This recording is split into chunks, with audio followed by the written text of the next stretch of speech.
Hello, folks. Welcome back to the AA Big Book Stories. I'm your host, Jason. Today's video is brought to you by James 414 Vape Sales. They're out of Mount Vernon, Kentucky.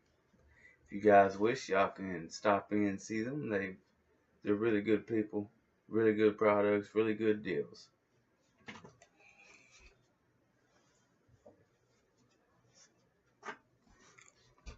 In today's video, we're doing story number 10 of part 2 of the stories in the back of the book, Alcohol Anonymous. Tightrope is the name of the chapter. Trying to navigate separate worlds as a lonely charade that ended when this gay alcoholic finally landed in AA. Drinking was always a part of my family background. All the men in my family drank. My father and later my brothers were heavy drinkers. As long as a person held down the job, didn't embarrass the family or friends too frequently, and kept out of trouble, he was entitled to drink on a regular basis. Drinking was an adult thing to do and a part of growing up. I don't believe it ever crossed my mind that I shouldn't drink. I was raised in a conservative religion, and I commuted to religious schools some distance from home because I had a quick mind and was comfortable with academics. I became something of a teacher's pet.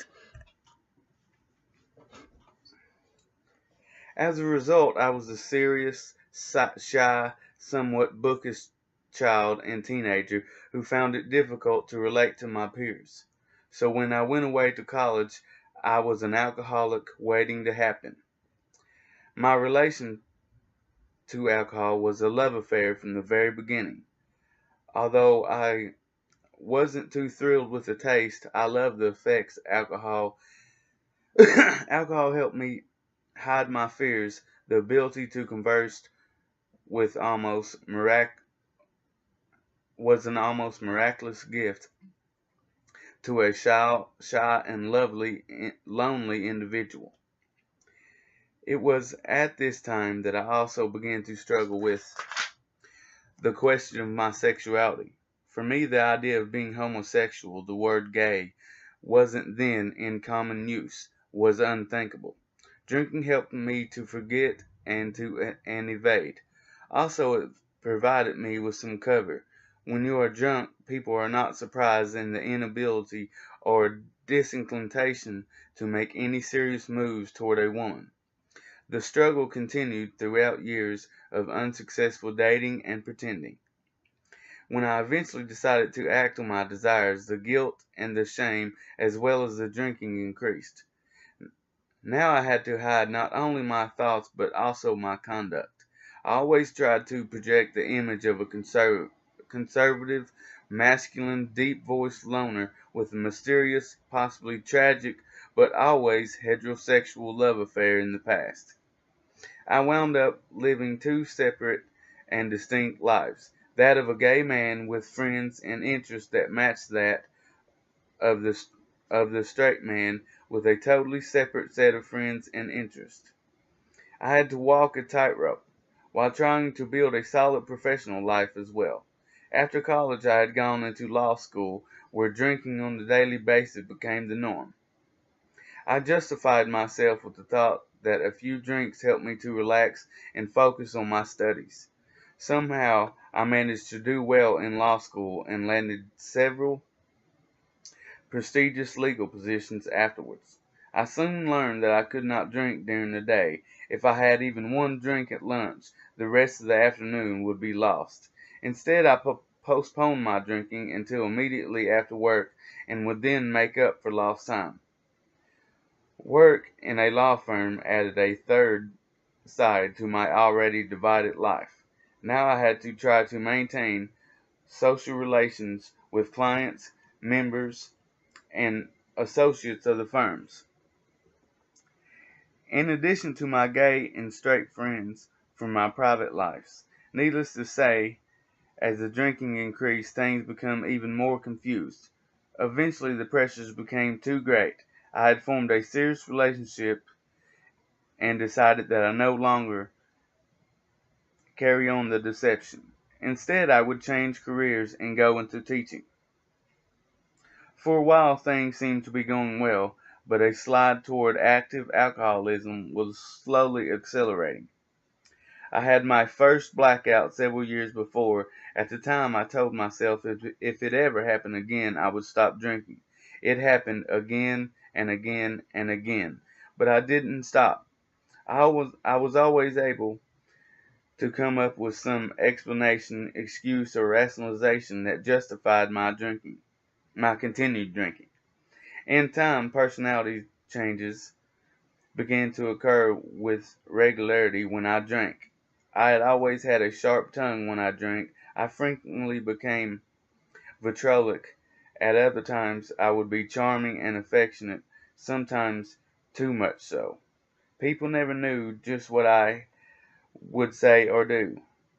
After a few years, I was a nightly blackout drinker. My lover drank heavily as well. I began to compare my drinking with his. I argued to myself that I could not have a problem because his drinking was worse than mine at times.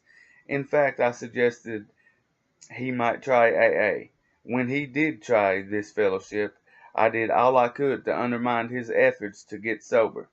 His recovery would present an obvious and unacknowledged threat to my drinking.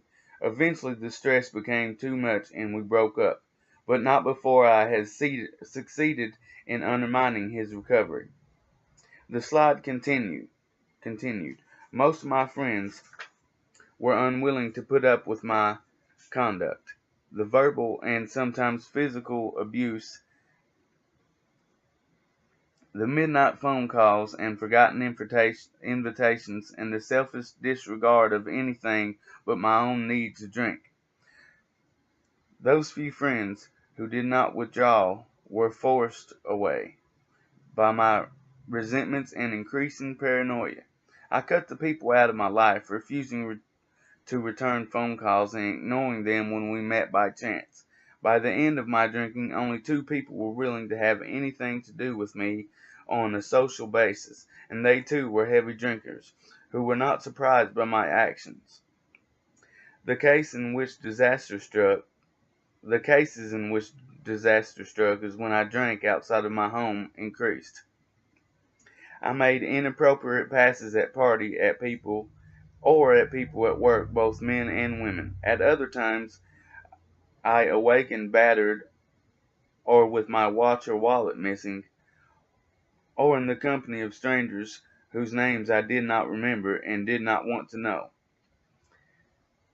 There was the inevitable injuries and accidents. I was ejected from bars because I would steal tips or change from the bartenders or other customers to pay for drinks I could no longer afford.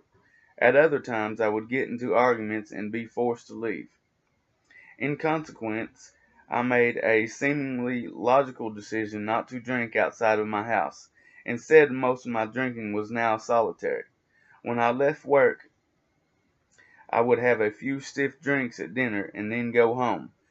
I would stop off at the kitchen, pick up a glass, some ice, and some mixture. I would go into my bedroom where I kept half-gallon bottles of gin and vodka and read while the ice melted. The mixer ran out and sometimes the glass broke. Every night was blackout drinking. The really bad times is when I would have to struggle outside to the liquor store or bar at night, weaving and trying not to stagger because I had miscalculated and ran out of alcohol. I found it increasingly difficult to do anything more than work and drink. I was afraid to use public transportations or even walk on the streets. My stomach was constantly upset and my doctor had diagnosed a number of intestinal disorders even though I rarely drank away from home. My body was covered with bruises because I often fell down during blackouts. I never wore short-sleeved shirts, even in the summer, because people would ask me about my bruises. One morning I woke up with a numb leg and found that I had somehow ruptured two spinal discs while in the blackout at home. For the last for the last 4 years, I lived alone in a small house. The, the ceiling of one of the rooms had collapsed and plaster dust was everywhere, coating the garbage and newspaper that littered the floor. Empty food cartons, beer cans, bottles, and dirty clothes lay everywhere they were tossed. I'd gotten a cat because the mice were out of control, but I was not conscientious about cleaning up after the cat. It was not surprising that I had few visitors, and the neighbors tended to avoid me. The last few months were filled with fear and self-pity. I began to contemplate suicide with increasing regularity. Yet I was afraid of dying. I remembered thinking that my life would go on, never getting any better and slowly fading away into nothing. Then I began to hear whispers. I became convinced that there were people living in my house. I couldn't see them except for occasional glimpses out of the corners of my eye, so I concluded that they were small and somehow living in the walls under the stairs. I could hear them plotting to kill me. There were nights where I went to bed with a knife in hand to protect myself. Other nights I locked myself in the bathroom so they couldn't get to me. One night I left a shot of vodka on the mantelpiece so they would go after that and leave me alone. Then a miracle occurred. An evening came when I decided to have one drink outside and go straight home. I had that drink and left for my house. The next thing I remember is waking up the next morning, a stranger I had picked up in a bar. Apparently I had gone on autopilot, and in a blackout resulting from just one drink had gone on a tear. The look of disgust and pity on the face of that stranger was a jolt I needed. I suddenly realized that life was totally insane and that my drinking was out of control, and that I was either an alcoholic or a candidate for committal to the local asylum. Not wanting to be locked up, I decided to try Alcohol Anonymous. I called my former lover, and he put me in contact with an individual who took me to my first meeting. Although I can barely recall anything about that meeting, I heard two things I have never forgotten. The first was, "You don't have to drink again." This was a total revelation to me. For a long time I had believed that alcohol was one of my few positive things left in my life. I looked forward to my first drink every evening and thought that alcohol was holding my life together. I had to drink to survive, let alone to have any comfort. Yet here, people who had been in the same boat were telling me that I didn't have to drink. I don't think I believed them that night, but it gave me hope to avoid drinking the rest of the day. The second thing I heard was, "You don't have to be alone anymore." This too was a revelation. For years I had rejected or been rejected by friends, lovers, family, and God. I was alone and afraid. My life had narrowed to work and the bottle, and work remained in the picture only because it was necessary to enable me to buy the bottle. The isolation and loneliness of alcoholism weighed heavily on me, and those words lifted an immense burden of fear. Again, I'm not sure I completely believed, but I felt hope for the first time in years. I did not fall in love with AA at first glance. The man who took me to my first meeting later became my first sponsor and had helped put the objections, arguments, questions, and doubts, everything a trained but very muddled legal mind could throw at him. He was gentle with me. He did not push his opinions on me. He had the sense to see that I was so afraid and used to being alone that I could not face a hard shell approach. He listened to my questions, answered some, and suggested that I could best answer others myself. He refused to argue, but was willing to explain and share his own experiences. I had asked him to be my sponsor before I knew what he did for a living, and I could not back out of the relationship when I discovered he was a minister. My alcoholism and lifestyle had led me to reject the religion and the God of my upbringing. I had never replaced them. Instead, I was an agnostic, doubting the experience of God, but afraid to say so in case I was wrong. My self-pity and sense of victimization led me to doubt that a caring God could exist. If he did, why had he given me so many problems? I was very weary of the members who talked of their spiritual lives. The sponsor was a living damper on my intolerance, but even more, he told me that it would be all right for me to doubt God, that AA was not a religious program, and to belong I did not have to adhere to any set of beliefs. He suggested that for me a good starting point would be simply recognition of the fact that I had failed in running the world. In short, acceptance of the fact that I was not God. He also suggested that I might try occasionally to act as if I believed. Somewhere I had heard that it is easier to act yourself into a new way of thinking than to think yourself into a new way of acting. And this made sense to me as in the context of acting as if. I also thought that the people in the meeting sometimes seemed standoffish and overly concerned with their friends and acquaintances rather than me, the newcomer. Well on my way toward developing a resentment, well on my way on toward developing a resentment, I expressed this to my sponsor. He suggested I might find people more communicative if I took the coffee making commitment for my group I had joined.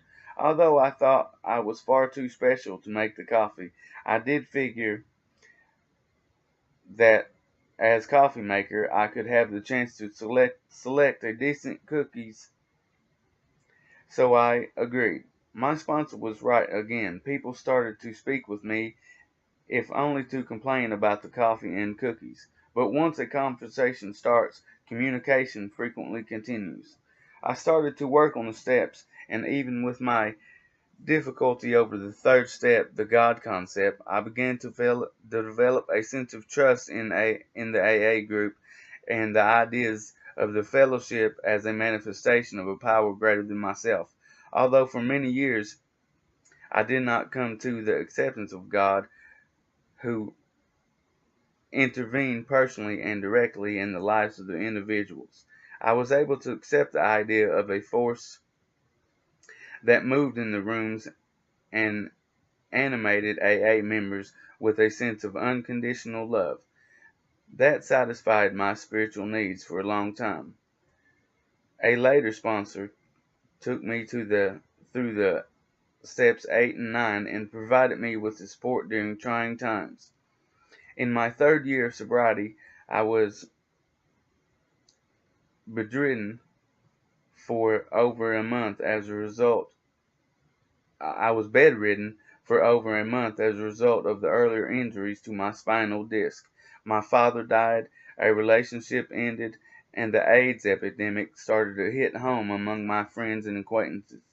Over that course, Over the course of that and the next few years, almost half of my gay friends died. I learned in that year that if I ask help, my higher power will never give me anything I can't handle. It was in that period that I started to turn to a services beyond the group level. I had helped in founding the first gay AA group in that part of town and was elected General Services Representative. After having served in other group offices, I knew nothing of General Service at the time, and I decided to learn what it was all about so I could do a decent job and be able to pass it on to a successor as quickly as possible. After 2 years, I went on to do a number of other service jobs for AA. In all these positions, I never felt obligated to conceal or deny my sexuality. I have always felt that the representatives in the group in my area were very concerned only with how I carried the message of recovery, not with what I might do in my personal life. When I first came to AA, to this fellowship, I had lost my health, sanity, friends, and much of my family, my self-respect, and my God. In the years since, all of these have been restored to me. I no longer have a sense of impending doom. I no longer wish for death or stare at myself in the mirror with loathing. I have come to terms with my higher power, and more than a dozen years in AA fellowship, I was able to join a religious group and have now become an active member in that organization. I have a full, happy life with friends and loving family. Recently I retired and have begun to travel throughout the world. I have attended and felt welcome at AA meetings whenever I had gone inside or outside of the United States. Even more important, I have returned to my home group and still asked to make the coffee. I now have an extended family that is international in scope, all members of which are joined by bonds of shared pain and joy. Okay, folks, thank you. This is your host, Jason. Until next time, 1 AA time, 1 AA place, and 1 AA channel. Thank you.